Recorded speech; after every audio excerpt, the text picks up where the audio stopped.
எல்லாரும் காலையில் எழுந்ததும் டீ குடிப்பீங்களா இல்லை காஃபி குடிப்பீங்களா? எங்கள் வீட்டில் பாருங்கள், பையனுக்கு நாட்டு சக்கரை போட்ட பால், ஹார்லிக்ஸ், பூஸ்ட் இந்த மாதிரி ஐட்டம்ஸ் எல்லாம் அவனுக்கு எதுவுமே பழக்கல.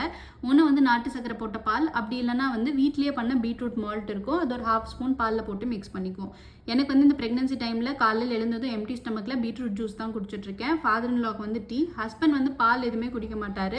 அதனால அவருக்கு வந்து வெந்தயம் கொத்தமல்லி போட்டு டீ வந்து ரெடி பண்ணிட்டு இருக்கேன். இதெல்லாம் முடிச்சதுக்கு அப்புறம் தான் காலையில் பிரேக்ஃபாஸ்ட், பையனுக்கான ஸ்நாக்ஸ் பாக்ஸ் எல்லாம் ரெடி பண்ணும். ஸ்நாக்ஸுக்கு இன்றைக்கி வந்து சுண்டலும் பனானா தான் வந்து போட்டிருந்தேன்.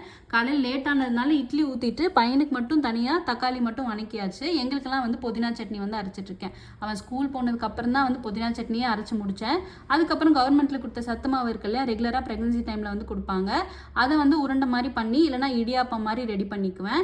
அது குடிச்சிட்டு ஹாஸ்பிட்டல் செக்கப் வந்து போக வேண்டியதாக இருந்தது. அந்த செக்கப் முடிச்சதுக்கு அப்புறம் தான் வீட்டுக்கு வந்தேன். பையனுக்கு வந்து ஃபர்ஸ்ட் டைமாக ஸ்டாண்டிங் லைன், ஸ்லீப்பிங் லைன் வந்து ஹோம்ஒர்க் கொடுத்துருந்தாங்க. இனி ஹோம்ஒர்க் வந்து பண்ண வைக்கணும்.